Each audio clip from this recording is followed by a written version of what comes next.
So to claim greatest tag team of all time would be pretty disrespectful if you don't do something that not even Alpha and Sika, the Wild Samoans, ever accomplished.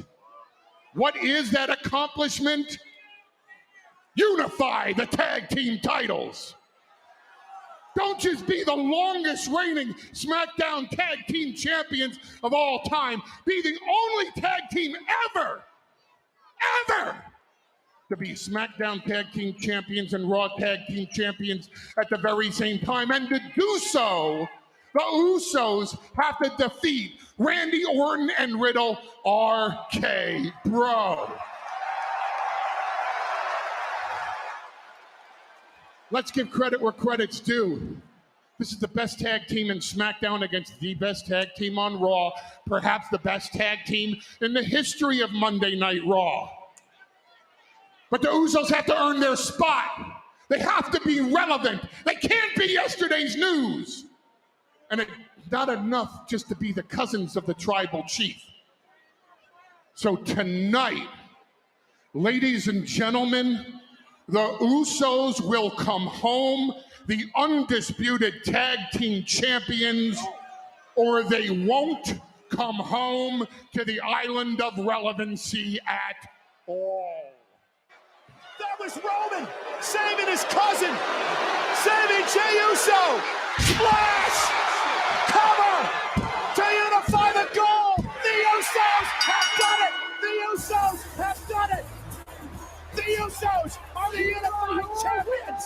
And new undisputed WWE Tag Team Champions, the Usos. This is the one and only Mike Hartenbauer. You guys are listening to Sit Down Marks podcast with DB, Primo, and AJ.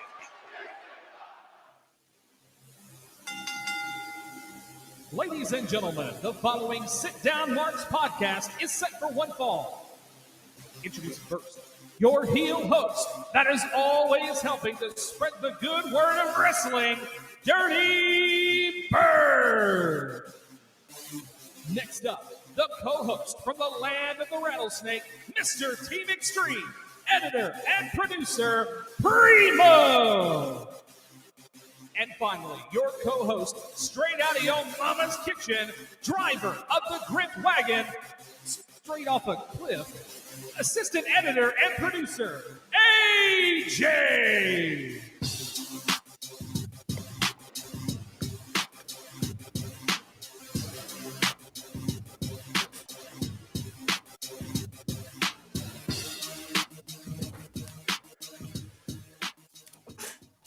What's up, peeps? Episode number 65 of the Best Kept Secret in Wrestling podcast. Thank you, T.W. Ward, that voice of Memphis wrestling, man. We appreciate him bringing us in each and every week. Well, Primo, just me and you today, brother. AJ is not with us. Look at this man. Boo! Look at this man. Yeah. Boo! Let's do it. Boo!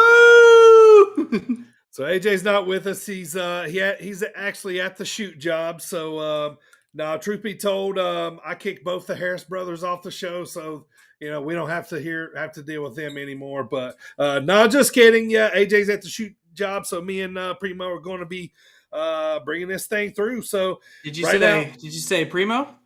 I did say Primo. You did say Primo. Oh, you meant to say Primo, the revolution is televised. #1 contender, baby! Yes, that is true. Last week you won the coveted #1 contendership to my Kurt Angle trophy. So me and you're going to be picking for the old trophy at Hell in a Cell. It's going to be like a Wild West, man, like the old days, man. We're going to come out gunslinging, man. It's going to be fun. I can't wait. Slanging. Nice job there. I didn't know you were going to do that. So good work, man. I'm always down for some Ricky music for sure. I love that song. Yeah, it is. It's so dope. So, yeah, just me and Primo today. So, we want to thank our sponsors, Jet Designs over on Facebook. That's right, JET Designs over on Facebook. If you have a custom car idea that you have, die cast, for your friend, your mama, your boyfriend, maybe for yourself, for your collection, well, Jet Designs is the guy to do that. So, go look him up on Facebook. Tell him that Dirty Bird and Primo sent him to you. And he'll be glad to bring your diecast to life, man. There's nothing that this guy can't do.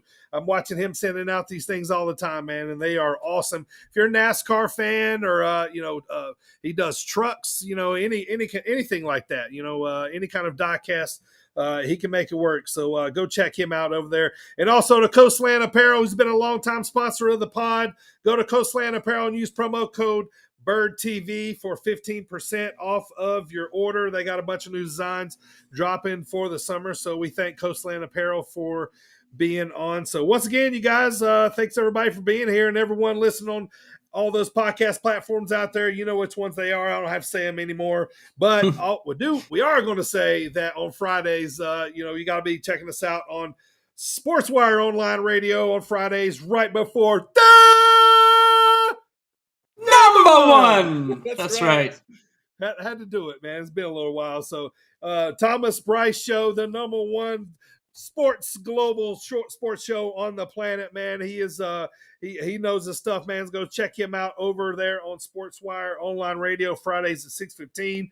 Go check it out. And if you like the pod, we ask that you go tell a friend, man. And we really appreciate all the love we've been getting. Right before we started the pod, man, we were getting some love on Twitter from some fans, and it's really been awesome, man. We really do appreciate everybody listening, and we're going to keep on delivering, man. Ain't nothing going to change. So it's going to be awesome coming forward here. So appreciate all this support out there. So, yeah, go leave us that 5-star review if you can on one of those platforms. So what do you think, Primo? What do you think I sounded really southern right there. I said Primo. What do you think? What do you think, Primo? What do you think there, Primo? By God. What do you think there? We say that or where that old jukebox you got there, that thing just jukety box shoots out them little jingles. You know what I mean? Them shoots out them jingles. Put a nickel in the box. Don't let me do. I know my accent's bad from being from the South, but just buzz me off when I do something awful like that, like mispronounce a word real bad. So, all right, man, let's see what's in the jukebox today. Jukety box.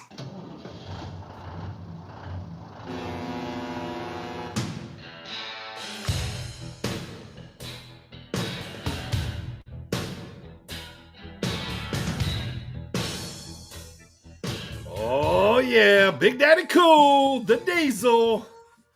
Well, that's. I always like when he put the glove on all slow. Sure. Yeah, and then just the fist pump. Yeah, right. Yeah, just go in the air, man. I was a big Diesel fan, man, for sure. I was kind of like around when I was still kind of a little bit into the character gimmicks, and I think he was supposed to be a truck driver, right? Like it's kind of, I believe. Sort of, yeah. So, yeah, man. His name's Diesel. Had the starting up the diesel engine there at the beginning.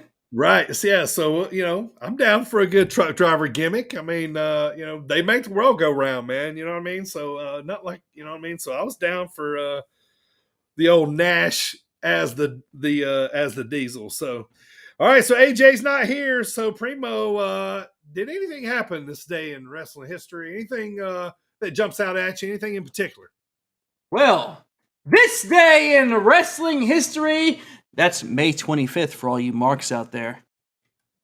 Well, on this day, Dirty, let me tell you, in 1988, I'm ready.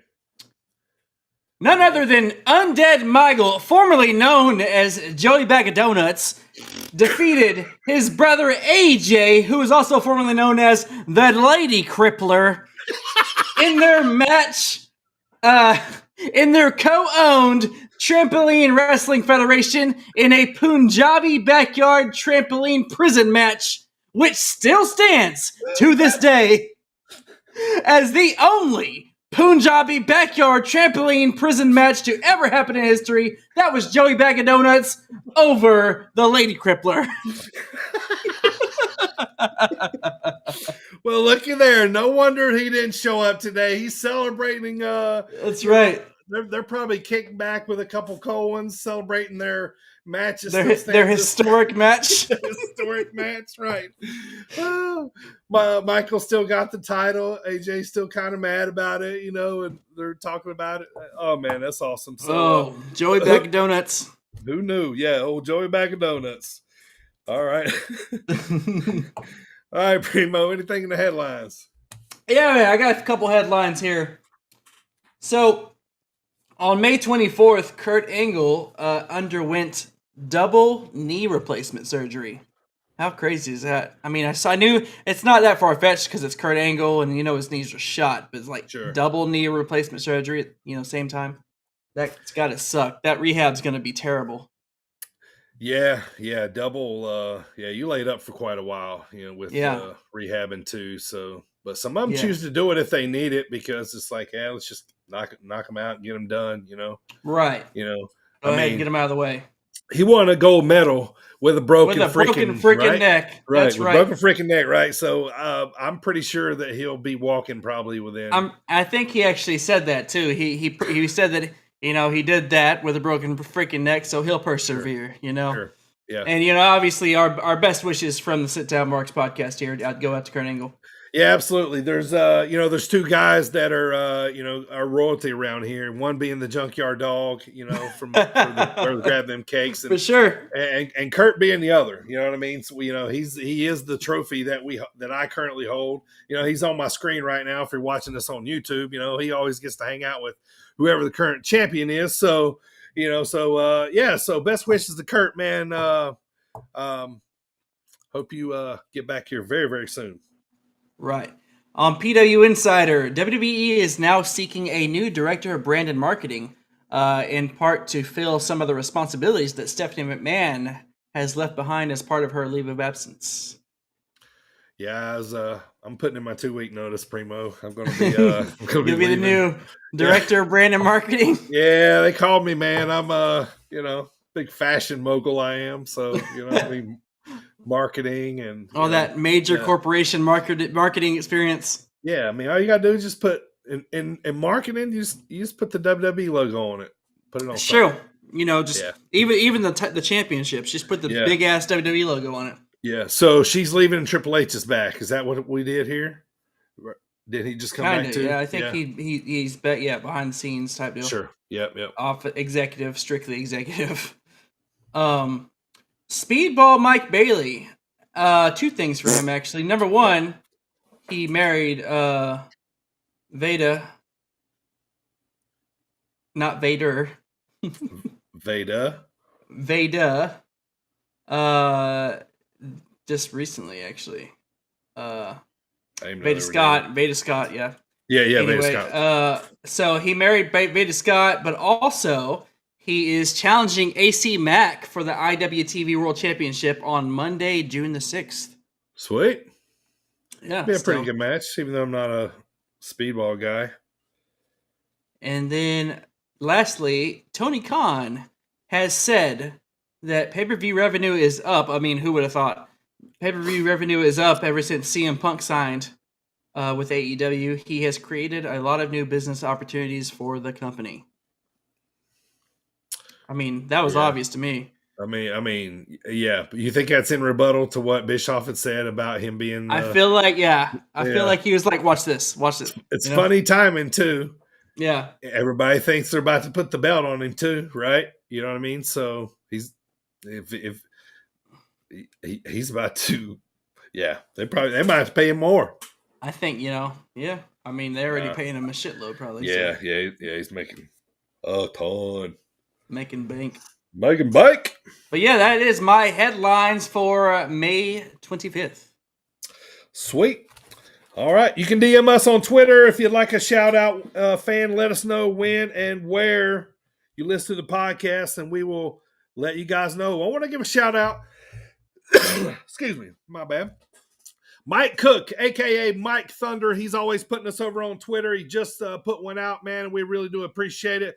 Go follow him at MWO, as in man, Mike, MWO, Mike Thunder on Twitter, man. He's always checking out the pod and giving his thoughts and talking about what we're talking about too. So appreciate it, brother. Thanks for checking it out. That's he's a fellow podcaster also, and you can catch Mike World Order on Twitch at 8 p.m. Eastern Standard Time on Wednesdays. Very cool. So you can go check him out after us. Awesome. There you go. Wednesday night's all taken up now. If you prefer to watch podcasts, versus not. So.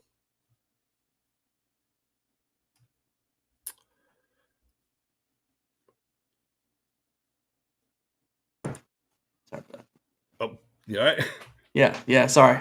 Oh, it's all good. I had a minion arrive. All right, good deal. All right, here we go. So, like I said, AJ is not here, so it must be time for AJ's segment here. So let's just see what we got this week. AJ's clip of the week. Let's hear it. AJ's clip of the week. AJ, where are you?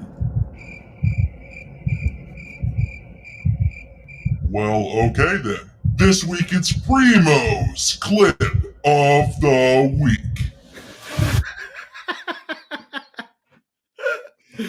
Oh, that was good. Man, I love doing those. Well done. All right, so my clip of this week is actually an episode from 2002 from the show The Weakest Link. Okay. They had celebrity editions. This specific celebrity edition was WWF 2002.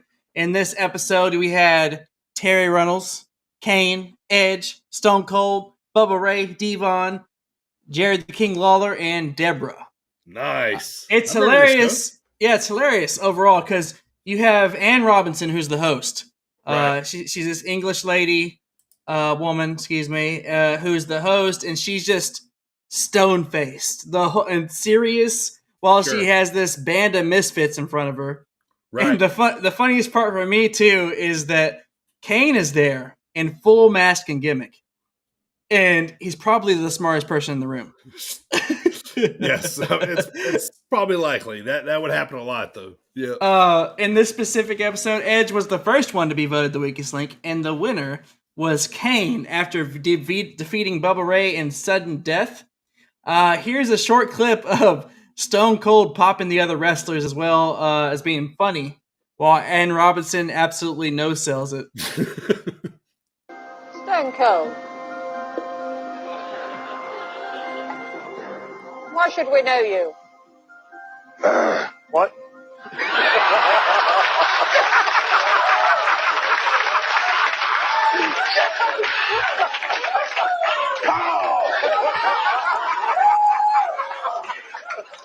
I'm the leader of this illustrious group.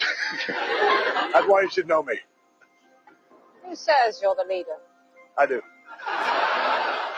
Why Devon?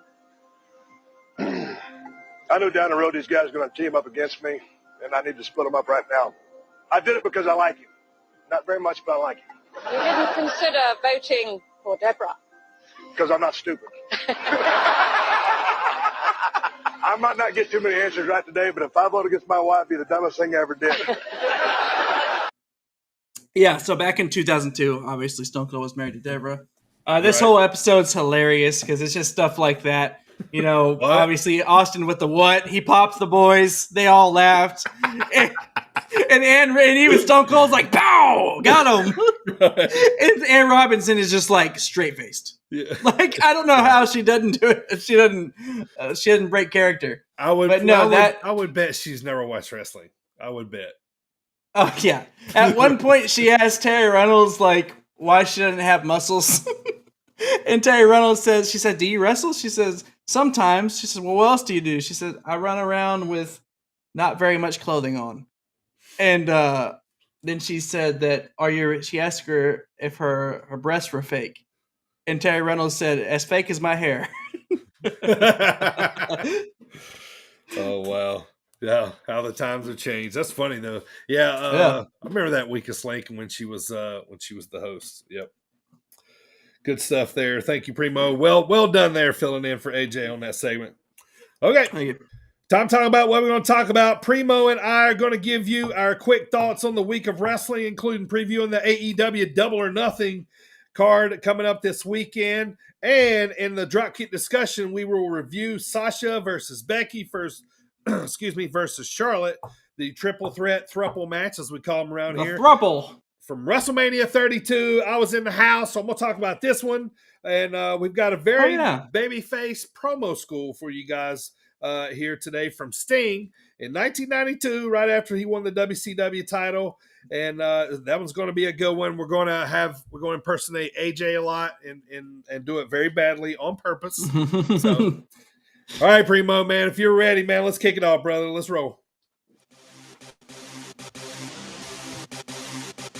This is Levi Cooper. Hey, this is Buck Nasty, Bucky Collins. This is Big Beef. What's up, bozos? This is Trevor Outlaw, and you're listening to the Sit Down Marks. Sit Down Marks. Sit Down Marks. And you're listening to the Sit Down Marks podcast with DB, Primo, and AJ. All right, first of all, for this indie roundup, how about me and Primo today? If you're looking on YouTube right now, we're supporting the guys from Zawa, man. He's got the Coyotes on. He's got the brand new camo, the TDC, those damn Coyotes. He's representing those guys today. I got the old Shane show, Mr. Shane Balima, man. I got his shirt on today. So repping Shane show, the best manager in Zawa Live Wrestling, bar none, putting him over. And Primo's over here with the Coyotes. He represents Burma. I gotta say, this is my new favorite shirt. I love this shirt. Not only is it awesome, but personally, it fits amazing. Yeah. And it's a very high quality shirt too. I got it's a very nice shirt. Yeah. Yeah. So, but no, overall, I love it. Thanks, Coyotes. And obviously, I'm gonna support you guys over here in the VA. Yep. And wearing it everywhere. Yep. Shout out to Christian Rose, Connor Hopkins, Brooks Berna, Damian Deschain, those damn Coyotes. Book these guys on your card, man. They're the biggest thing in the Midwest in faction wise. So it's so check them out. All right, so let's do the indie roundup for the week. And I want to talk about this weekend. I'm headed down to Cape Girardeau, Missouri, for the big Cape Championship Wrestling CCW show they got going on down there. CCW. Yeah, I want to do. Right. I got to at least get on one of those. Get that one going once. Yeah. Right. It just feels right, don't it? Like, right. Yeah, so close. We're off just by one letter. Right. But yeah, I'm hyped, man. I mean, this card was already loaded. They got a lot of good tag team matches. They got a brand new champion there. I'm ready to check out all these guys. Chris Slammer is going to be there, and they just announced Sam Beal from Impact Wrestling is going to be there. So that's an awesome addition. So very cool. So it's going to be a big one there, man.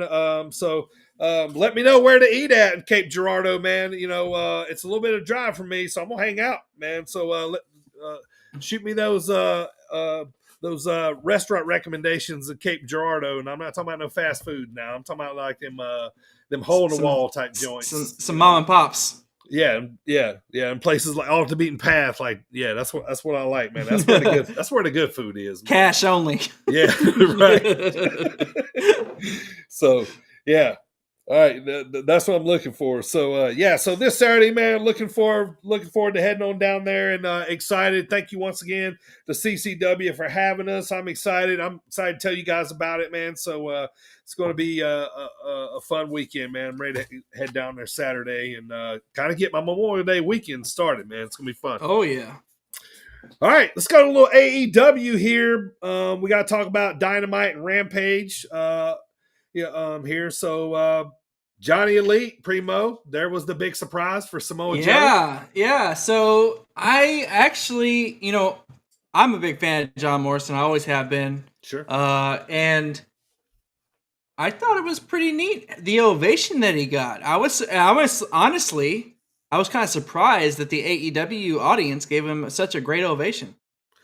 Yeah, he did get a little bit of, it wasn't like, they definitely weren't disappointed. There for a second, I kind of looked at him funny because, like, what he had like a semi, like it's like a mohawk, man. Yeah, like it was like a man bun. He didn't have giant drip on the side. No, he didn't. No drip stick. Right, no dripstick. But he did still come out and do his, where he like pushes, pushes off. And he got the slow-mo. He got the slow-mo. Yeah, that was so it's still Johnny Morrison, Elite. Johnny Morrison, Mundo, Impact, Elite,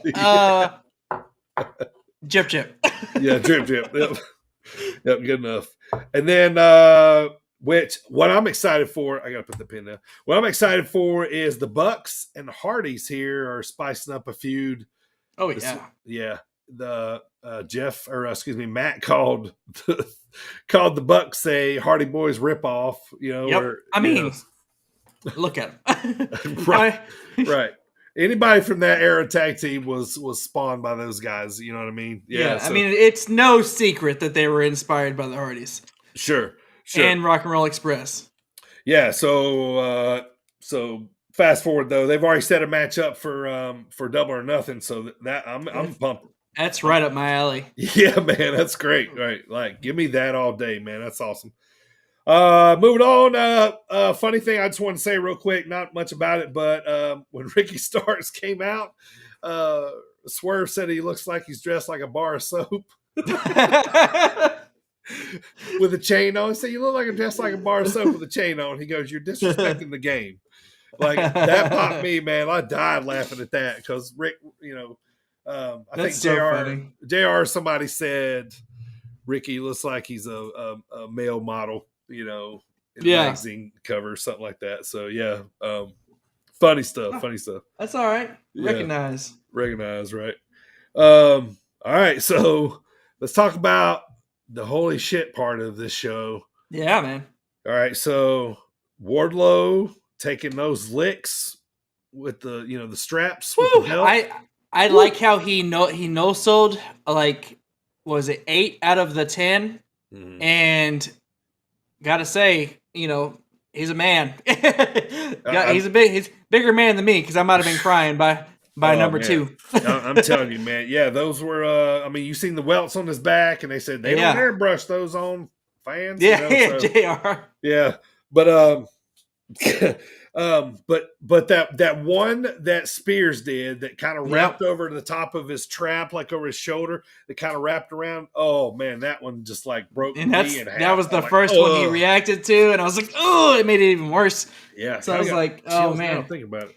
But I do like, not the fact that he was so much that he was able to eat those shots without reacting, but good on him. That's cool. Yeah. But I like the angle, like the psychology of it, that it pissed MJ off that much more. Sure.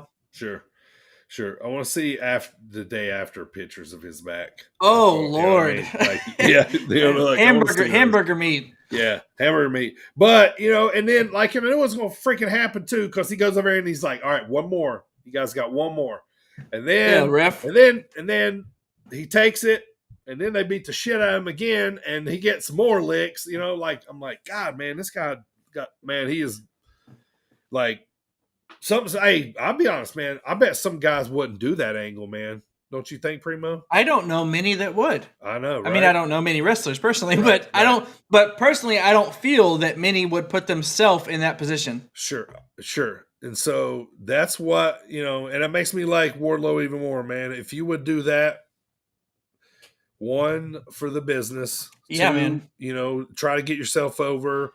3, or 2 for the storyline. 3, in the long run, you're going to, help. It's going to help get yourself over as a babyface. I got to say, over time, I have gotten to really like Wardlow. When I first saw him in Pinnacle, and he, even before that as MJF's lackey, Sure. I just, I was like, okay, another big dude. And that's my opinion when I see any big dude. I'm just like, okay, another big dude. But until you do something different, and he's showing a personality, and I like that, and he's really getting over. And I saw somewhere that he was inspired by Batista a lot, and he wants to in his match against MJF beat like the power bomb record. He said he's gonna powerbomb MJF as many times as it takes. Man, I wonder what the number is. I have no idea. I'd love to know, right? Yeah. Yep. So I mean, great long-term storytelling, as this has been going on. We end up finding out on Rampage. I'll talk about this too. So it's talking about Wardlow. He's got to take on Shawn Spears in a cage, and then if he beats him, then he gets the MJF. Right. But, obviously he's going to. I mean, the match is booked. Yeah, the match is booked. Right. Yeah. Right. So they're basically doing now, like, if he makes it through the match, kind of deal. Like, if he can walk into the arena, Dude, if that guy can stand there and take 10 lashes, right. I'm sure he can handle a steel cage. Yeah.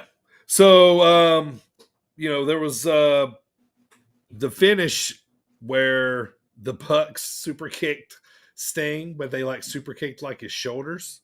Yes. I thought was pretty funny. I was like, just give him. So they're like, we want to do it, but we don't want to right. give him everything we got. Right. So is Sting gonna take a break now? Is that what it is? Because what did they do? A concerto to him or something? They busted up his ankle or something like that. Yeah, I mean, so it's like maybe he'll take a little break. Yeah, it's a good way to ride him off for a while. Let Darby go solo for a little bit. Yeah. Yeah. So moving on to Rampage. Speaking of Wardlow, we have a AEW debut, which was a guy that we couldn't remember his name for a long time, and I finally remembered. He was Killian Dane in WWE, but now he is called Big Damo, who is Nikki Ash's husband in Shoot Real Life. So This was his AEW debut, man, and honestly, I was never really a fan. What? Oh, you just reminded me of the time we were talking about him and Rockstar Spud, and we could not remember. Yes, remember that? Yeah, we couldn't remember his name, man. I remember that exact moment. And I vowed not to Google it. I knew it'd come to me eventually, and then I seen him on TV, and I'm like, 2 years later, Killian Dane. What was the faction that he was in with EY and all them? With Nikki and EY and fuck. Yeah, what was the name of that? It was kind of like Violent by Design, but I don't remember the name. Yeah, it was like Chaos or I don't know. Fuck.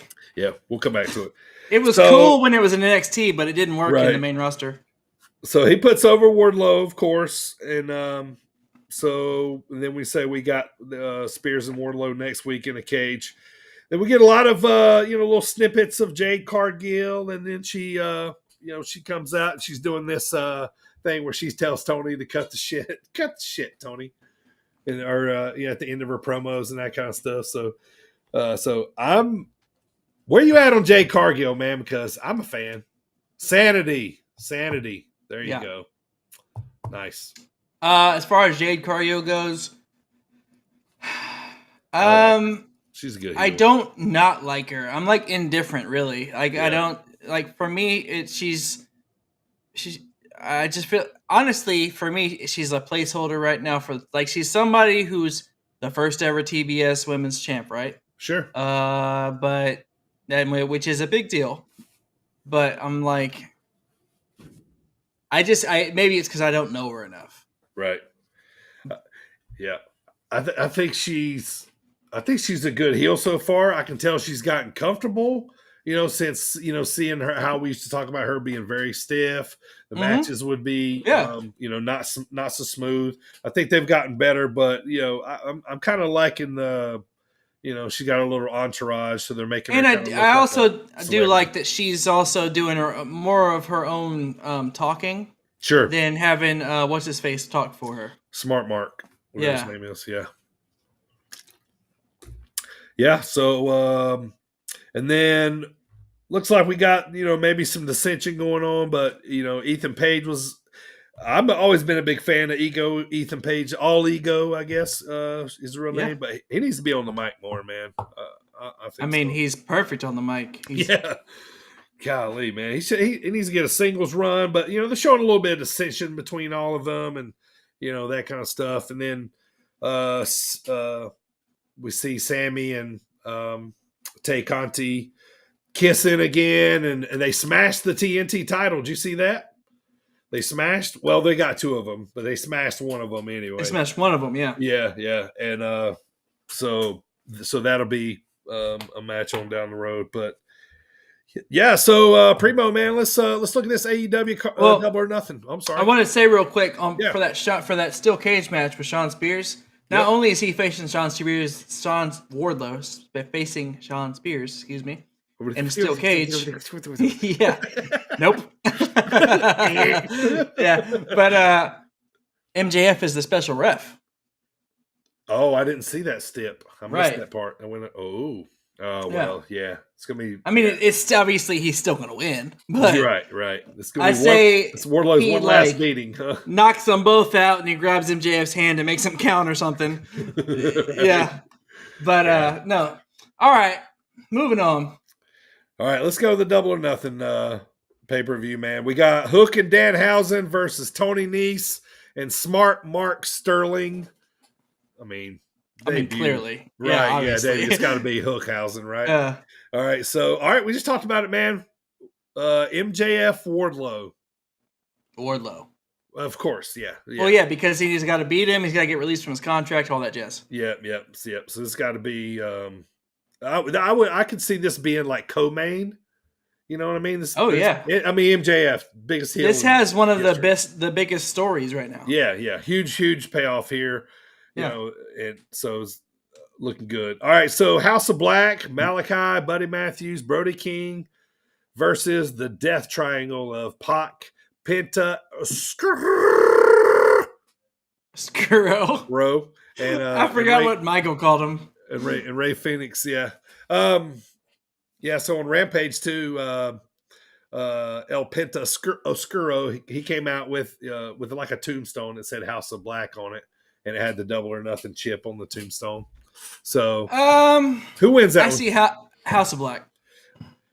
Yeah, Death Triangle still, kind of coming back together. I don't think Death Triangle loses any credibility by losing. Right. You know what I mean? Okay. So they'll still look good, is what you're saying. Yeah. All right, Jericho Appreciation Society, the big faction blow off here. This is like what, 5-on-5 or 6-on-6? Yeah, it's JAS versus Kingston and the Posse. Kingston and the Blackpool Combat Club. Right, the BCC. The BCC, yeah. Bryan Danielson, Moxley, Ortiz, Kingston. Oh, so this is an Anarchy in the Arena match. So does that mean you can rebel against the government while we're yeah we just stand there with signs and shit does this mean you can politic during the you can okay. But no, I take obviously Kingston and them over well, I mean, if they want the feud to keep going, but I think since they inserted Combat Club that it's going to go to those guys. Yeah, I don't know. I'm gonna go the other way, man. I think Jericho. I think they need a big win to kind of solidify their faction because they're kind of one faction, right? Right, they're a unit. Yeah, Eddie, Santana, Ortiz, they're kind of a thing. They're a thing, and then Blackpool's separate too. And so here's my question: where's Yuta? Where's Yuta? He get hurt? I don't know. He just wasn't. He's just not there. Yuta. Yeah, I don't know. So I'm saying they need a big win. Eddie and Moxley might get in each other's face, and that might be a new feud or something. You know what I mean? So they're homies. Sure. That's why they came to bat for him in the first place. Yeah, I know. Yeah, but we could. I'm thinking maybe a little, something budding out of this. Tension. I can see Bryan Danielson in Kingston. Sure. Yeah, I can see that too. The Hardys versus the Bucks. Oh, it's a tough one.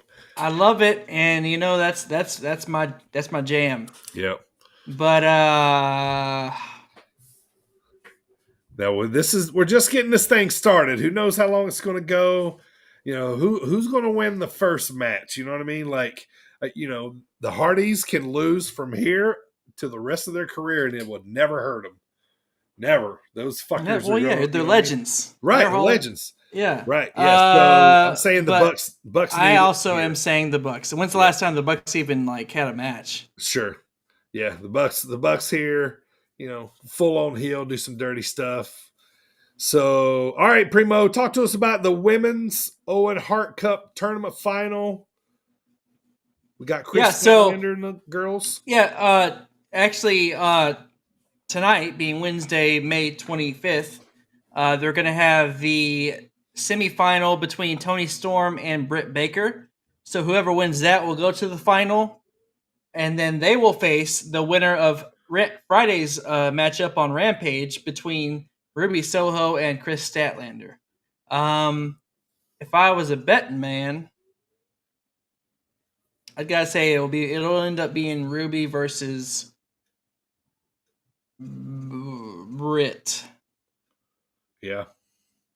With I don't know. Who you think? Yeah, who you think wins the whole thing? Final thing, you might give it to Ruby, because Ruby was going to be my pick just because she kind of needs a big win. Yeah, because when she first came in, she came in on that one tournament or battle royale, and she didn't win that, obviously. So yeah, I feel like when you come in, now this is just me as a businessman. Sure. If I come into your company as a commodity, I'm going to put in my contract that at some point I get something. Gotcha. So maybe this is her get. Okay. Well, it makes sense. Yeah. All right. So what about the men's side? Adam Cole, baby, is already in the. You know what I miss? I miss story time with Adam Cole, baby. We ain't done that in forever. Remember that? 2-1 story time with Adam Cole, baby. Right. So it's going to be whoever. Now that'd be something, but it's going to be the Adam Cole versus the winner of Samoa Joe versus Kyle O'Reilly. Sure. Now, wouldn't it be something if it was KOR versus Adam Cole? It would.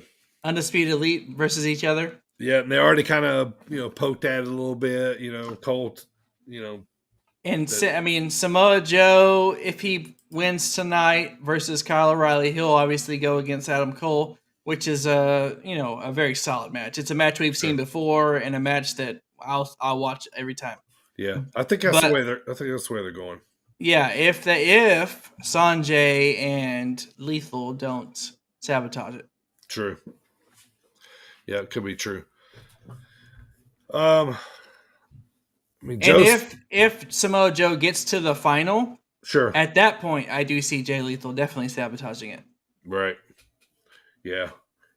Yeah, it kind of feels like Adam Cole's going to win this just because he's, kind of already there. He don't have a belt kind of deal. So he beat freaking Cash Wheeler with the sharpshooter. Right. Yeah. Yeah. That's the only reason it makes me happy too that they're letting Kyle O'Reilly go this far, when it would have been cool to see Cash go farther, you know what I mean? But anyway, I'm not a booker. So Jade Cargill versus Anna Jay. Jade's retaining, and this was kind of thrown together, I think, a little bit here because they didn't really have a contender right now for. I know I got the rankings stuff for the TBS. Yeah, for the TBS. Yeah, nah. Women's title, TBS women's title, I guess they call it.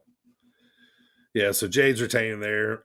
Jurassic Express, Jungle Boy versus the champs versus Team Taz, Ricky Starks, and Powerhouse Hobbs versus Keith Lee and Swerve Strickland, who they proclaim they are now the number 5 ranked tag team, or a top 5, should I say? They said so. So top 3 gets you in the top, or excuse me, top 5 gets you in the triple threat. I guess it does. So I say Jurassic Express retains because I don't see why they would give that up. Yeah. Yep. Not yet. I'm going with that one too. And then Thunder Rosa, the champ for the AEW Women's World Title versus Serena Deeb. I also say Thunder Rosa retains. Yeah, I think so too. Serena's very, very good in the ring. I just don't like her on the mic. And she talked the other night. I mean, yeah. I take nothing away from her, but Sure. Thunder Rosa just got the title.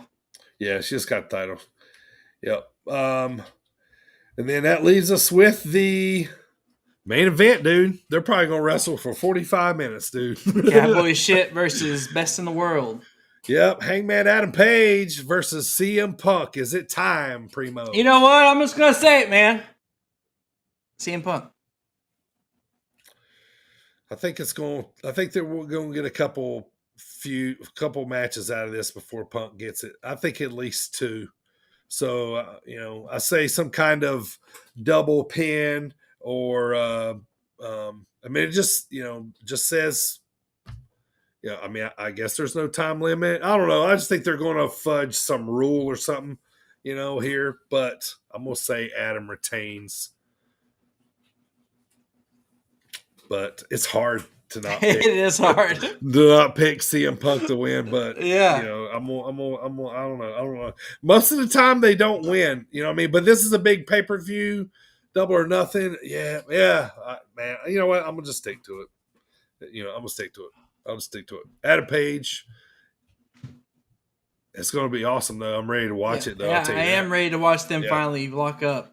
Mm-hmm. They've been talking smack tonight on Dynamite. They're supposed to meet face-to-face in the ring, so we will see them clash. Cowboy contract signings. She is neat. She is neat.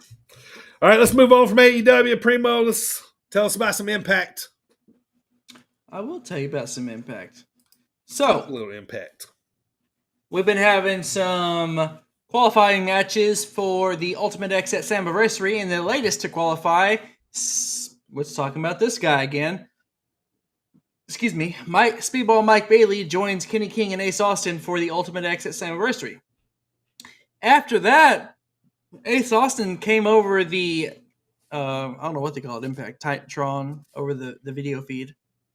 Sure. Says he's over in Japan, which I thought this was pretty cool, actually, for Ace Austin.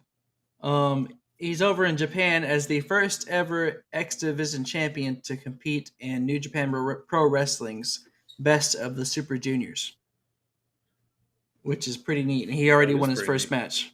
Wow. Nice. As part of Slammiversary build-up, Impact is playing Slammiversary Classic matches this week. And this week, they played Chris Sabin versus Frankie Kazarian. And it was a while ago because Frankie had long hair. It was pretty good. Long hair don't care. It was one of those classic TNA matches, old school TNA matches. Kazarian had the long hair, like I said. Kazarian's actually the one who won this match. But it was cool to see one of those. I like watching old TNA stuff because it's like nostalgia. Right. Back in the day, you were like, oh, man, everybody was shitting on TNA. But, now looking back, you're like, oh, man, I kind of missed that. Right. Let me tell you something funny, too. And I've heard other people say this, or I've seen tweets about it. So I have DirecTV. That's my TV provider, right? Okay, so I record Impact and watch it later. Well, every day, like on Thursdays, so the new one comes on at like 7 o'clock Central Time, whatever I'm at. And sometimes, and so every week at like 2 o'clock that same day, there's always they always show an old pay-per-view, like a Bound for Glory or Slammiversary, and like I always get hooked into watching it, and it always records it every time, and I only have it set to record new impacts. New impacts, yeah. But I love it at the same time. You know what I mean? I've seen other people post that too, so it's kind of funny. It's like it's bittersweet. Yeah. So Eric Young gives a pretty cool promo. He gives a promo / they play some B-roll of it's a walkthrough of his career. So how he came into the business with he name drops Bobby Roode. Oh yeah.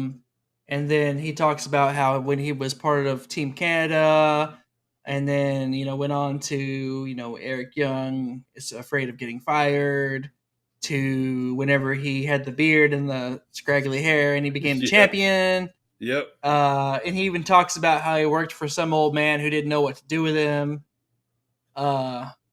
But anyway, he walks through his whole career up to where he's at now, and it was pretty cool just to watch because I've been following Eric Young since probably the Team Canada days. Sure. Yeah, he's been around a long time, man. The Good Brothers defeated OGK, and the war between Honor No More and Bullet Club definitely wages on as they brawled after the match. Yeah, it's good stuff. And the last thing that happened on Impact, Briscoe Brothers defeated Violent by Design to retain their tag titles. After the match, though, Eric Young and Josh Alexander did come face to face. They originally did a stare down until freaking Violent by Design beat up on Josh Alexander. Then it became a big old brawl where at the end of the show, Briscoe Brothers and Alexander stood tall. Yeah, I love the Briscoes as tag champs, man. I hope they stay on them for a while. Yeah, I thought that was good stuff too. The other thing I wanted to mention was Masha Slamovich. She hasn't been on there in a little while, so now she's back. Yeah. Now she's back. And she had a squash match, and then Jessica Havoc comes out to. She was there to challenge her, or they kind of look at each other and give crazy demon eyes to each other. So next week they're going to wrestle. So Masha's picking it up now. We're so out of the squash we go into the garden, I guess. Squash garden. Squash garden. Yeah. Gotcha. Yep. So yeah, that was cool. So good stuff. All right, moving on to some NWA Power, brother.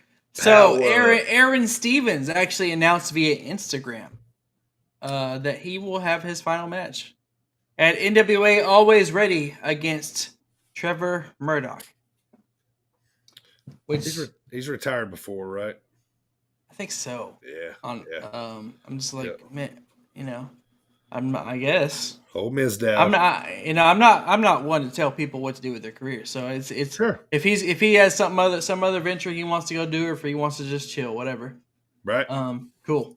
So Scion, who a few weeks ago was the one who almost slammed Tyrus 3 times, but he slammed him twice, and then Tyrus attacked him. And then Austin Idol told him that he was his father. Scion is now made it clear that he's going after the NWA National Championship. But now he's also acting kind of crazy every time like somebody tries to ask him about Austin Idol being his daddy. He's like, don't fucking talk about that, basically.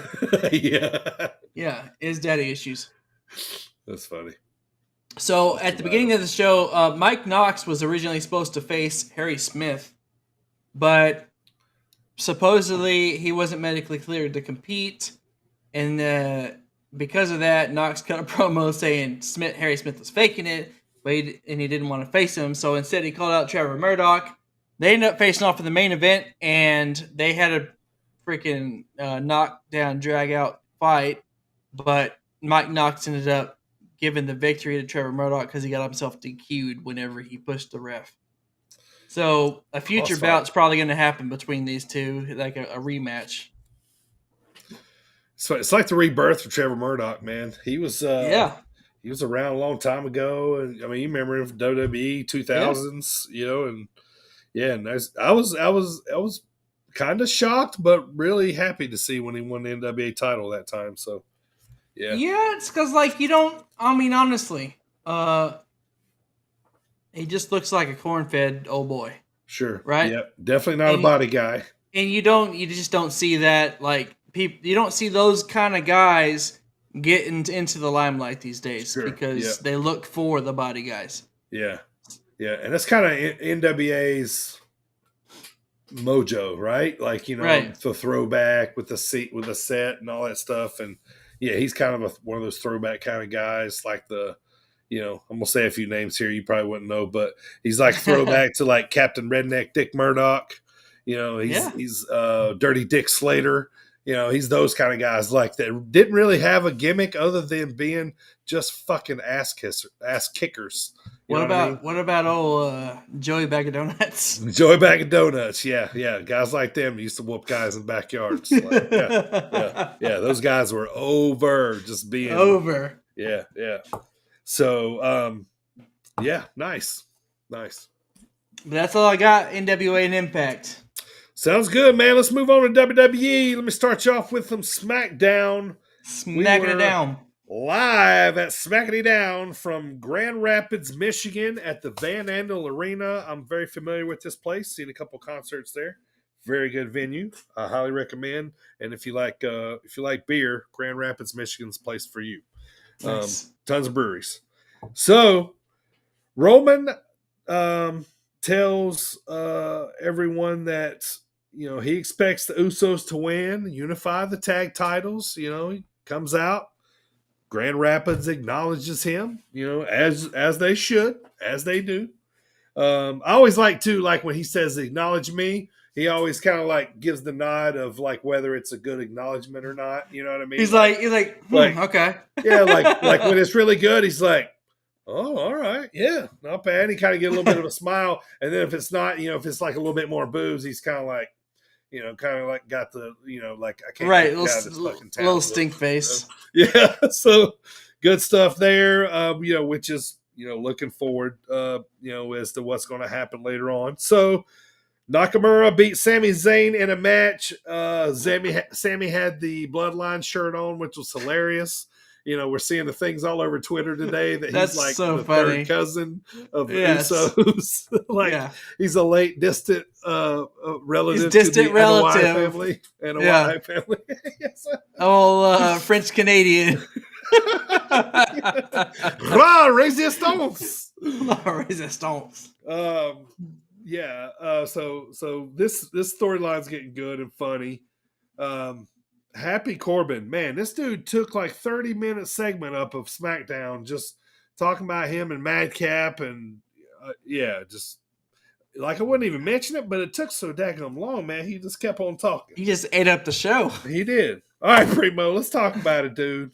So our boy L.A. Knight, brother, who used to be Eli Drake now is now he is Max Dupree.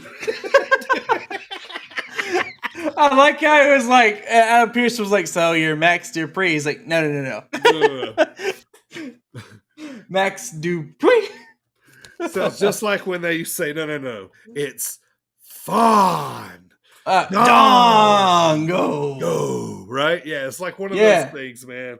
So yeah. He's a male model manager of an agency. Talent acquisition agent. Yeah.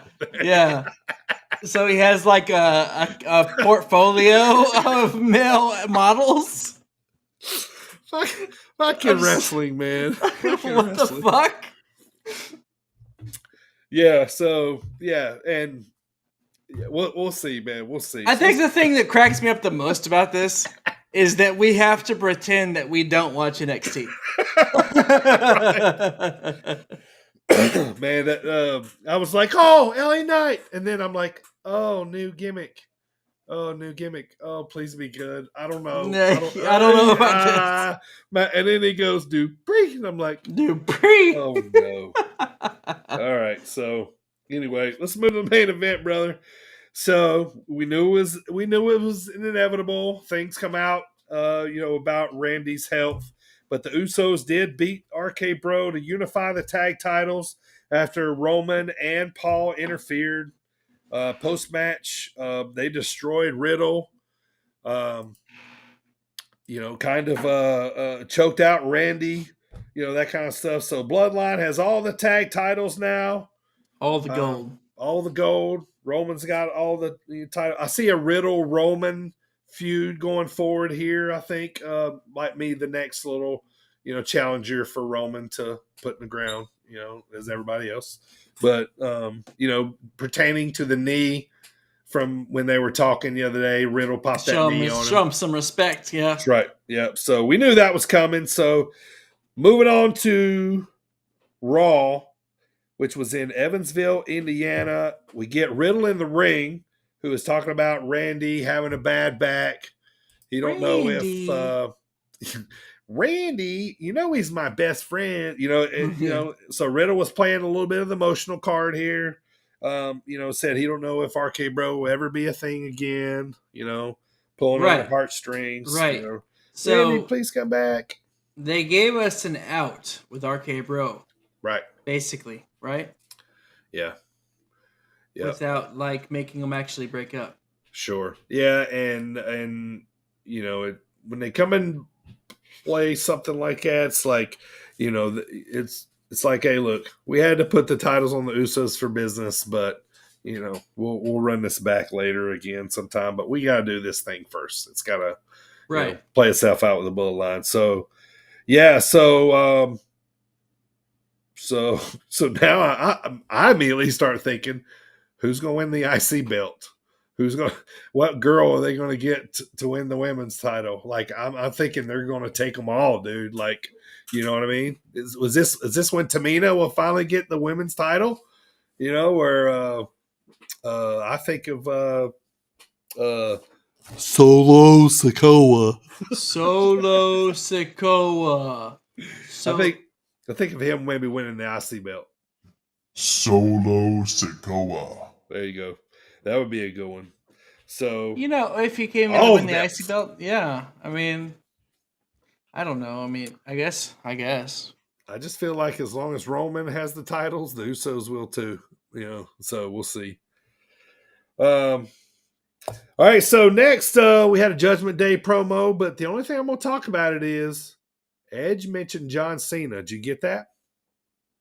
Yeah, he did mention John Cena a little bit, which we just talked about how he's so he might be coming. Might be a good SummerSlam match, wouldn't it? Yeah. Yeah. Edge Cena. That's one of my favorite rivalries. Yeah. I like, you know, you go back to 05, 06 time frame. John Cena Edge was it. Right.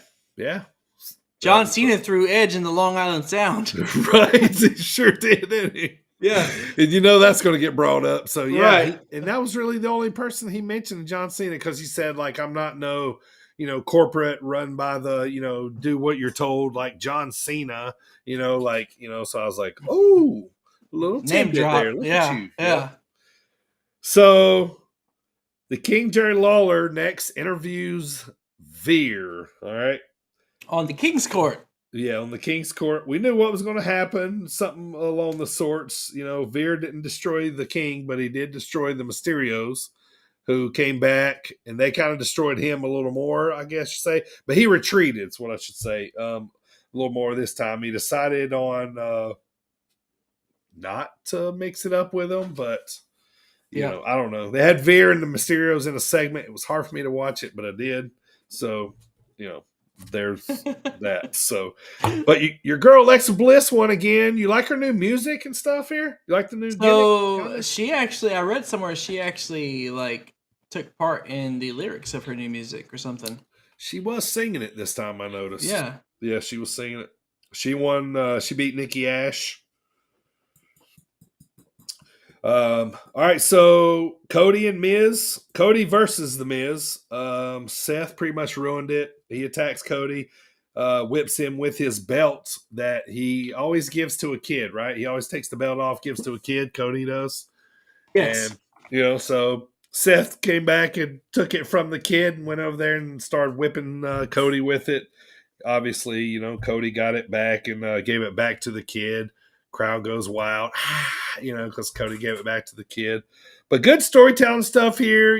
They're moving on, at Hell in a Cell. So this is good forward storyline stuff. I mean, Cody and Seth right now, arguably top 5 in the world right now. You know what I mean? So, oh yes, I mean, no doubt.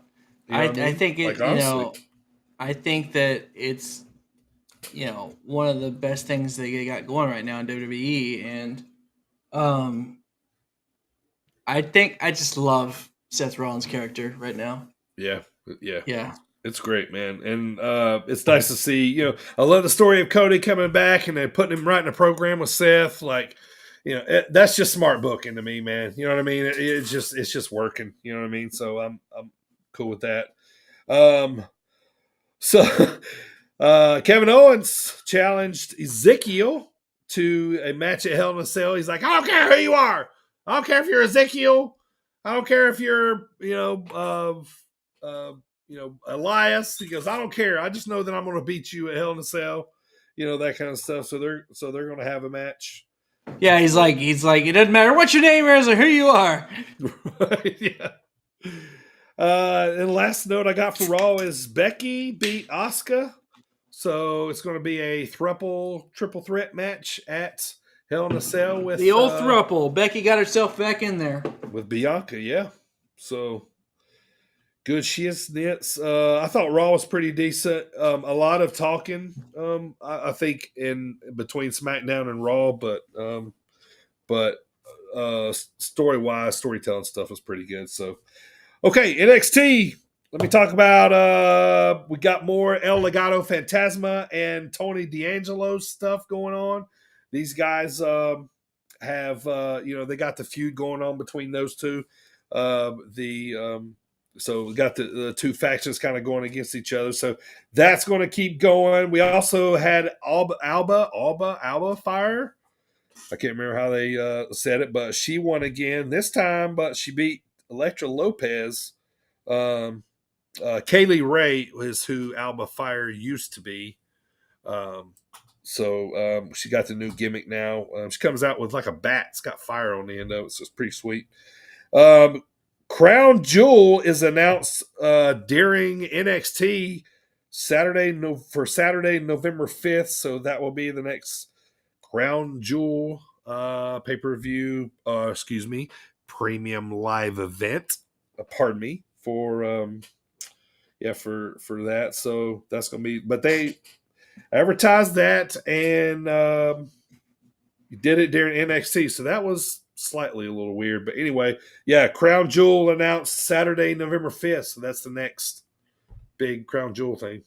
Yes, I saw that there's going to be Crown Jewel event the same day potentially as AEW.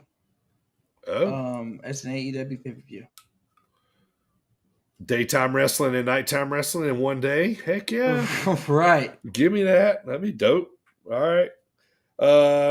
So Primo, have you heard anything, man? Nikita Lyons reportedly out of the tournament, the breakout tournament they're having due to an injury, but some saying it's a call-up. So, she revealed on her Instagram Live actually that it was an MCL tear and an MCL sprain, and she's wearing a pretty serious knee brace, and she didn't give a timetable on her return. Okay, that's news to me. Yeah, I didn't know that one either. So, okay. And then we get a vignette of Giovanni Vinci, who is coming soon to NXT. Not really sure who that was. Any inkling of anybody that might be? Maybe it's a homegrown person. Not sure, but that's what we got with that. So that's coming. And then to wrap it up, of course, Gacy is still playing mind games on Braun Breaker, who wrestled Duke Hudson in the main event, and Gacy and the Druids. I don't know what else to call them. The people. Yeah, because they don't he just said that they joined him, but he's not unveiling him. Right. Yeah. So they interfered with to mess with Braun's match. So yeah. So that's how WWE all finished up for the week. Not a whole lot going on, but decent shows. But kind of forward progressing. Yeah. A lot of filler shows. Yep. So. All right, let's talk about our final our final famous women's match here, Primo. Let's kick off the dropkick discussion. Hey guys, this is Mr. Havens, the Argyle assassin himself, giving them all the shivers. This is the one and only Mike Hartenbauer. This is Space Jesus, Billy Starks. This is referee Dan Perch. What's up, bozos? This is Trevor Outlaw. You can address me as yours rudely. And you're listening to the Sit Down Marks podcast. You guys are listening to Sit Down Marks podcast. You're listening to Sit Down Marks podcast. Come celebrate pro wrestling right here on the Sit Down Marks podcast. With DB, Primo, and AJ. With DB, Primo, and AJ. With Primo, DB, and AJ. And you're listening to DB, Primo, AJ here on the Sit Down Marks podcast, the best podcast for professional wrestling. Man, I tell you that, Mr. Havens, that boy can talk, can he? I do appreciate He can rock the mic, man. Yeah, that's For awesome, sure. man. Good stuff, man. Love that. Love it. So the Dropkick discussion. This is our final May for the month of May. Famous women's match. This is Charlotte versus Becky versus Sasha from WrestleMania 32. We've watched this. We're going to talk about it here, and we're going to rate it on the Smelly Mark scale as we always do. But I want to remind you that next month we are beginning our famous NWA WCW Starrcade matches, and we're going way back to 1983 next week for Roddy Piper versus Greg the Hammer Valentine. So go check this match out. This was a famous match from Starrcade back in the old days. And excited to cover those. But first, man, let's talk about this women's match, man. So April 3rd, 2016. This was my birthday present to myself. This is 2 days after my birthday. Yep, I went to WrestleMania 32. This is the only Mania that I've ever been to. Not name dropping, but it was a big time for my wife too, because she's friends with Charlotte Flair. And so at the time, she had seen her gone through NXT and go through, she was the Divas champion coming into this particular night, because this was the night where they would flip it over to the women's title after that, which what we know now as the Raw women's title. So the old white with red. But it was a big night, too, for my wife, to see Charlotte on the big stage like this, so it was a huge night, man. A lot of cool things happening. So this was, like I said, April 3rd, 2016. Now, Now our seats were terrible. Okay, I just wanted to be in the house. It's WrestleMania, dude. Yeah. They were awful. I was, so the ring looked very small. I watched the big screen a lot. Because but can you say you were there? Because I can't. Right. Yeah. So so this was the night that the Divas title was retired. Winner of this match would be the WWE Women's Champion. So this was kind of a monumental night. They were officially retiring the Divas title to not ever come back anymore. It was the Women's Revolution. They were changing over to, the women's. They were stop calling them Divas. Start calling them women superstars. That's right. Yeah, so it was really cool to see this match. And it's always cool to kind of go back and watch it too that night, because always a lot going on. I'm looking at the ring and I'm looking up at that screen, just trying to see everything's going on. But so Becky comes in with her classic entrance that she used to have, and then after that we get a Sasha comes out with Snoop Dogg, the famous entrance, Sasha's Snooper cousins. And of course, Ric Flair accompanies Charlotte to the ring. This was back when he was kind of still hanging out with her some, outside the ring. So these three girls, Primo, had dominated the division, of course. And this was another huge match in what we were just talking about, the culmination of this big women's revolution that was going on. Kind of fun fact coming into this, they said Charlotte she was the Divas champion 196 days coming into today. So that was the final reign tally number on the Divas title. Cool. Yeah, so that was kind of cool little tidbit there. Your girl Lita was in the ring with the she was there with the title for the presentation. Yeah. So that was cool to show off the new belt. Then we're reminded before we get started here, we're reminded by the announcers that it's triple threat rules. Anybody can pin anybody for the title, to win the title. So they didn't just have to, pin Charlotte. They could pin anybody, could take the pin for the belt. So, Primo, before I start this match, man, you got anything up until the start here?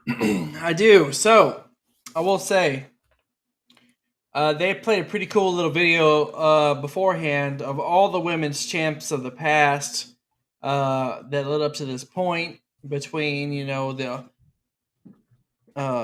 the women's champs of old, between the Attitude Era champs up to the Divas champs up until this point in wrestling. It's a pretty cool video, and then along with that same video, they showed the 3 competitors' rise in WWE, which was obviously Sasha, Becky, and Charlotte. This is before Becky became the man, but she still got a good ovation.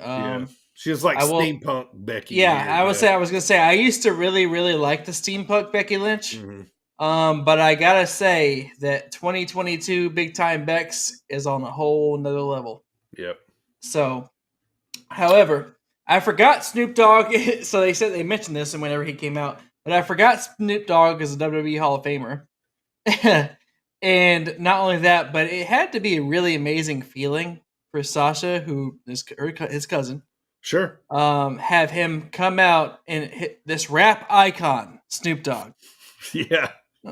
And do her entrance for her. And also on top of that, I liked her Eddie Guerrero tribute gear. That was really cool. The boots and the tights. Yes, it was. And on Charlotte's note there was a cool touch with the robe. She had on the robe. It was the final robe that Nate wore when he had his retirement match against Shawn Michaels. And she was also... I'm sorry. Yeah, I'm sorry. Charlotte was also the only one to get pyro. Yes, she was. And it went all the way around the stadium, too. Yep. You know, Yep. Yeah. Well, I guess we should have seen it coming then, didn't we? Right. Well, all right, so, as throuple matches do, they all start, they all go at each other. But it was a very well worked open sequence where you could see that they all attempted pins on each other. Lots of cool planned spots here, to kind of, make the crowd go, and ooh, you know what I'm saying? So I thought it was very brilliant to start. They did let each one of them kind of get their shine too, in this open here. They didn't just jump on one person. Everybody, they kind of all 3 got their licks in on each other and kind of, all got in their stuff. But and then as the match starts to break down, Charlotte starts to work on Becky for a while when Sasha's laid out outside the ring by Charlotte. Becky finds a small opening and gets Charlotte in the disarmer, which she attempted a lot, but Rick gets on the apron to distract the referee.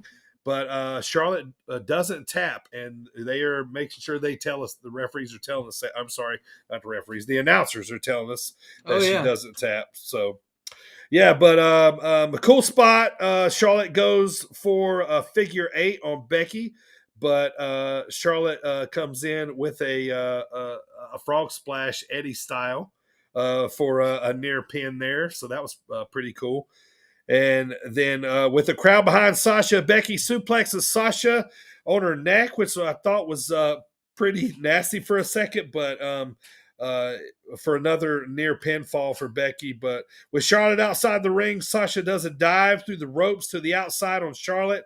And then Becky dives on Ric Flair. So we got like some outside spots going on. Yep. So they're really getting in everything here. And, I thought they really did a really good job of this and, keeping everybody interested because, sometimes, if a triple threat, thruple match, whatever you call it, comes off, you know what I mean? It's like, what does the third guy or girl do? You know what I mean? Right. You know what I mean? It's almost like a third wheel type. Yeah. You got to have some nice spots where people are laid out. And where you just kind of standing there holding your hands. Yeah. So, Becky is back up. She tries to disarm her once again. This is about third or fourth time on Charlotte.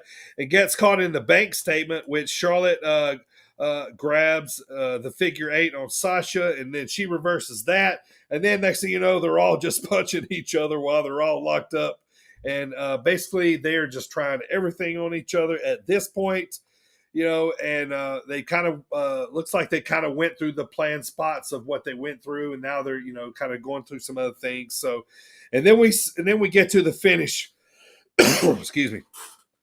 Then we get to the finish, which was a bank statement on Becky from Sasha, and then Charlotte throws Sasha out of the ring and puts the figure 8 on Becky, and that's how she wins. Becky taps out as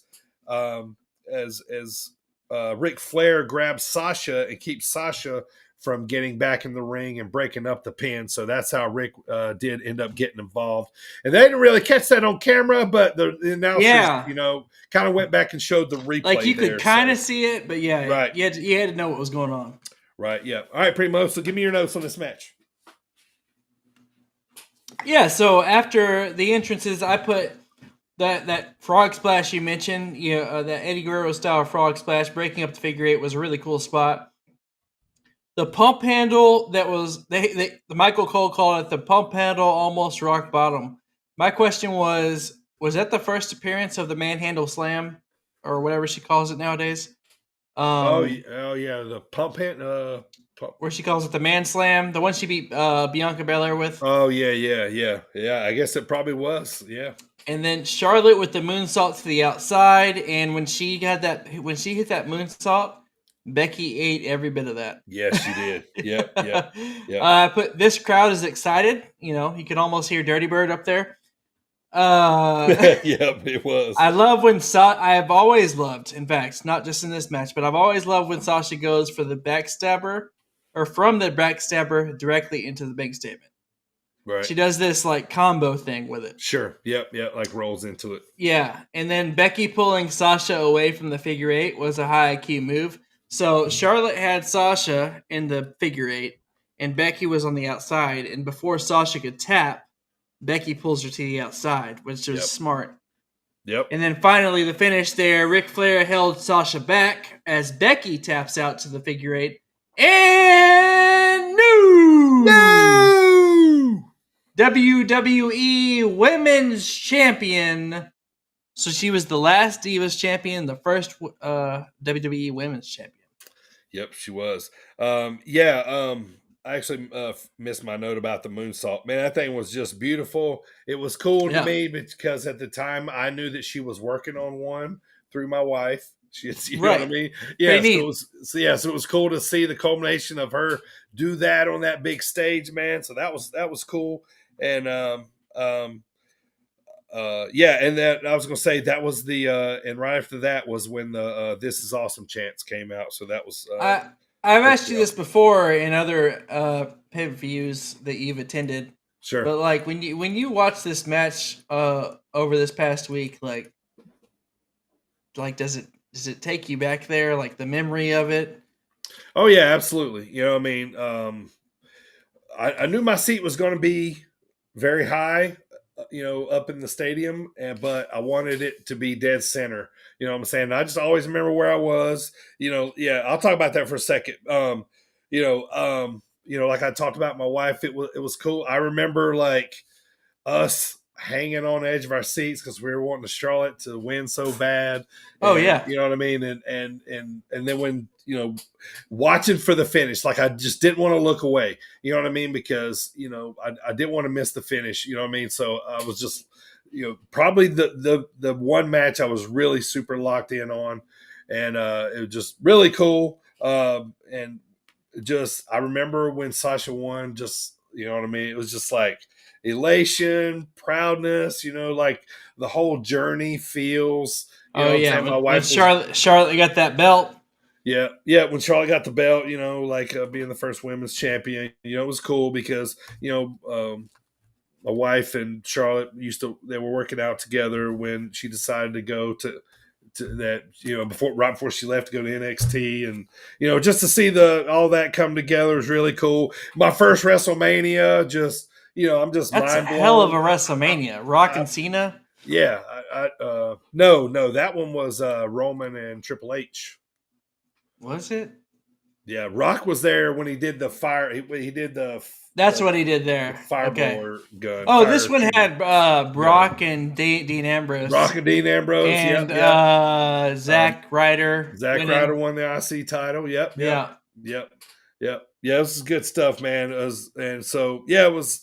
It was super cool, a night of, so when I go back and watch it, man, it's like nostalgia. I've probably only watched it a handful of times. So, Was this the one where Hulk Hogan came out at the beginning and, no. That's where he missed. Superdome. Where he says, yeah. That was in New Orleans. Yeah. That was in New Orleans. He called him the Silver Dome. Yeah, Silver Dome, yeah. Yeah, in the Superdome, brother. Yeah, so so there's a lot of cool spots here. So, all right, Primo, what do you think, brother? We talked about this one, watched it. It's on the Smelly Mark scale, there's a lot of factors that go into this. So, I just mentioned in my clip of the week, talking about the weakest link, how Terry Reynolds said that most of what she does is run around with little to nothing on, and probably bra and panties matches or fucking mud pit matches, whatever they used to do back in the day. Yeah. And that's how women were viewed back then, or in the early 2000s, 90s, and further on. Yeah. Yeah. So, yep. This was a cool moment in women's wrestling history because you're tossing that divas thing away, right? Sure. Which was whatever, but you're kind of giving them the equality of the women's superstar as the same as the men. Yeah, because they're legit badasses too. Right. And these three, Charlotte, Becky, and Sasha, obviously showed that they can put on a banger of a match. And I gotta give it, for me personally, I gotta give it an 8 out of 10. Smelly Marks. Yeah, it was really well laid out in the beginning.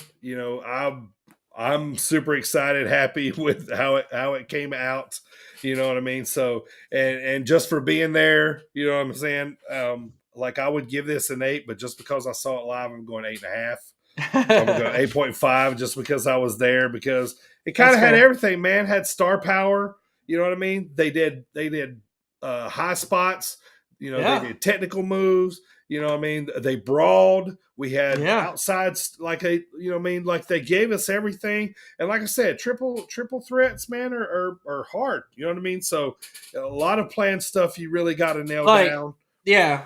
Like Charlotte was Charlotte, right? Mm-hmm. But she wasn't the Charlotte we have today yet. Sure. And Becky wasn't the man yet. And Sasha hadn't found her attitude yet. Right. So, but they had all already had this revolution in motion. Right. Obviously, for this to happen. Yeah. And if you're a wrestling fan, we'd watch all these girls in NXT for a while too before. Yes. Yes, absolutely. Yeah. You go back to our last 2 weeks, we covered them in NXT. Yeah. Yeah. But I just, to see where they were then, and this is 6 years ago, to where they are now, all three of these women are at the top of the game. Yeah. Yep, they are, man. And so in this whole month, man, we watched a lot of matches, women's matches that have a lot to do with changing the narrative of what we know as women's wrestling, you know what I mean? So, we took a whole month to watch those kind of matches, Lita and Trish headlining Raw for the first time ever, you know what I mean? Charlotte, and Natty putting on a clinic of a match, and then, the Bayley and Sasha, possibly the greatest women's ladder match ever. Bayley and Sasha, you know what I mean? Like those are monumental matches. And then the one we watched is all three of these girls just. And of course, they would go on to, in a couple of years, with Ronda, Charlotte and Becky would go on to main event WrestleMania. Yeah. So huge match there. Another big one in the women's revolution. So that's going to do it, man, for the month of May and for the the famous women's matches. We'll definitely be coming back to some of those later for sure. But next month we're moving on to NWA, WCW famous Starrcade matches. Some of those historical ones. And like I said, we're going back to 1983 to get us started off next week with Roddy Piper versus Greg Valentine. So I'm excited to go back and check this one out from back in 83. I was, 25, 26 years old, somewhere around in there. So I was negative. I was -6. I was 8, people. Okay, I was 8. I was 25. All right, Primo. Let's get to these picks, man. All right, so MMA picks going into this week. AJ in the main event was 47-42, and you helping out the gamblers was 11-9. Now you guys took Holly Holm to win in the main event last week. Let's see if you guys stayed on track, or is there going to be a setback here? Let's see. Well, fuck, man. I'm almost to 500, like, in a bad way. Yeah, she lost by split decision. So AJ's not here. We're just going to give everybody a week off. We'll regroup. I had a lot of stock invested in you, Holly. So AJ drops to 47-43. You to 11-10. It's a good thing I'm not putting real money on this. It is. All right, time for promo school there, Primo. Rip it. Hello, guys. This is RPD, former professional boxer, now professional wrestler. And you're listening to Sit Down Marks. Sit Down Marks. Old guy, RPD. I love RPD, man. He's awesome. Man, he is getting so hot over there in the UK scene. That dude is all over the promotions. Man, I can't. We're gonna have to go over there to see him, or he's gonna have to get over here. I know later, he's pretty cool, dude. Yeah, I can't wait, man. He's a friend of the show. Absolutely, he's been on the pod. We've had him. He's one of the ones that's been on twice, hasn't he? Right? Yes. Yeah. Awesome. Yeah, good deal, man. Love to see RPD being very successful out there in the UK wrestling scene. All right, so promo school today, Primo. We got a 1992 Babyface promo from Sting. It's Sting. Yeah, I cannot do it like Shivani does. So he just won the WCW NWA title, whatever you want to call it, for the second time, I believe, here. And he has a pretty much a promo saying he's taking on all comers. So quick little fun one here from the old Stinger. Check it out. I'm glad I get this chance to talk to everybody right now. I got something I want to say. For so long now, you've seen me beat on my chest. You've seen me howling. You've seen me high-fiving people at ringside. You've seen me pat the little kid, the little Stinger with the spiked hair, just like this on top of the head. And you've heard me talk about goosebumps. You've seen me get excited. You've seen me literally run up into the stands right in the middle of a match. I got news for you. You combine all of that up into one big bundle, and that's exactly how I felt when this thing all of a sudden became mine. The Stingers. I've been here once before, and to have it again the second time blows away the first time. Lex Luger was a great opponent. And speaking of opponents, I know Paulie Dangerously and the rest of his alliance, everybody wants a piece of it. Let's start at the top with the number one contender, and that's you, Mr. Swiveling Hips, Rick Rude. Anytime you want it, I'm here. Come and get it. Woo! I always love hearing the Stinger go, woo! Yeah, it's always fun, man. So that was fun. Basically, like, yeah, I just won the title. I'll take on anybody, and I'm not scared. I like that. So, yeah, fun little promo school there from the old Stinger. All right, so AJ is not here, so I guess I am going to close the show.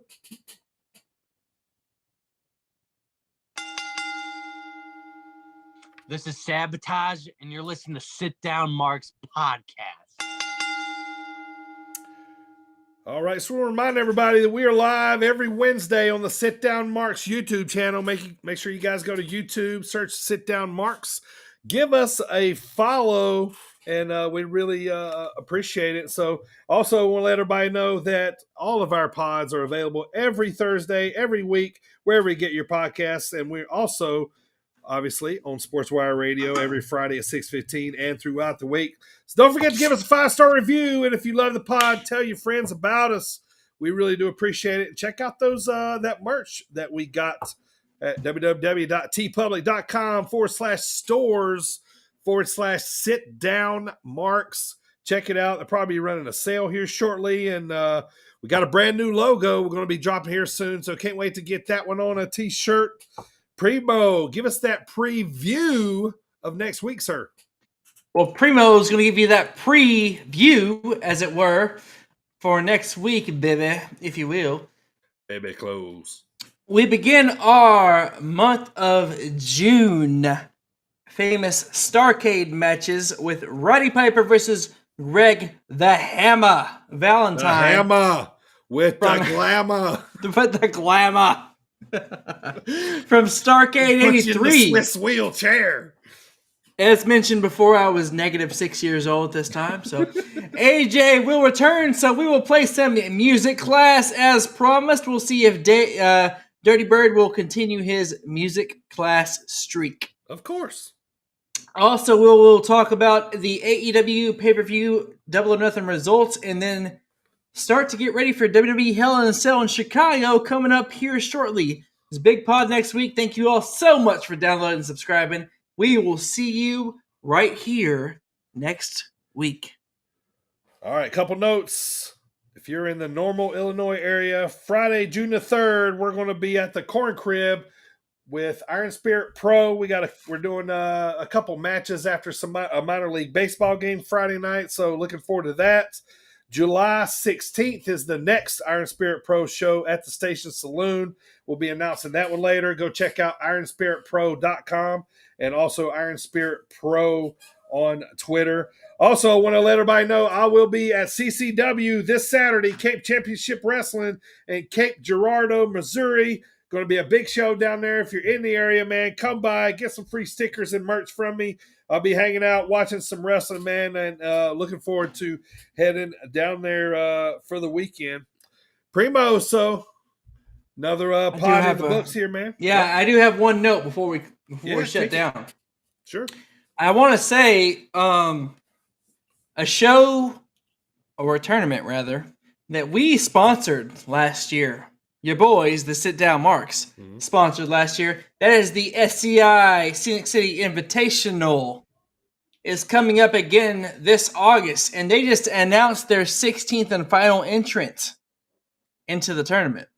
And it is none other than Masha Slamovich. No. Yeah. Whoa. Dope.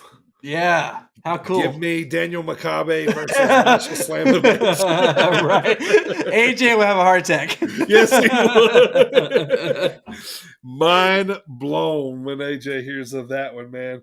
Oh, that's cool, man. Yeah, I'm still I'm not out on that. I might not be going on vacation, so I'm gonna wait. I might end up going to Chattanooga. So, but yeah, looking forward to that one. A lot of shows coming up, man. Summer, everything's picking up, and Primo, man, good doing the pod with you today, sir. AJ will be back next week. We'll be back in full force. So we didn't even really do any AJ impressions, did we?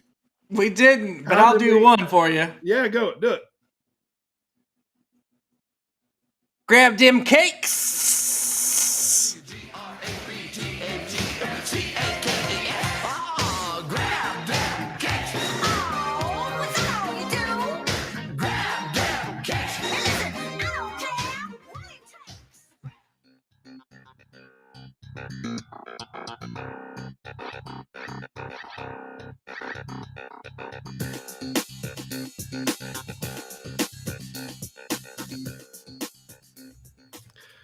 All right, so I took the thong back. Man, I couldn't hang that shit up in the crack of my ass, dude. Butt floss. Yes, it's butt floss. I couldn't deal with that. So I'm going back and getting the thump underwear. End of story. Do it.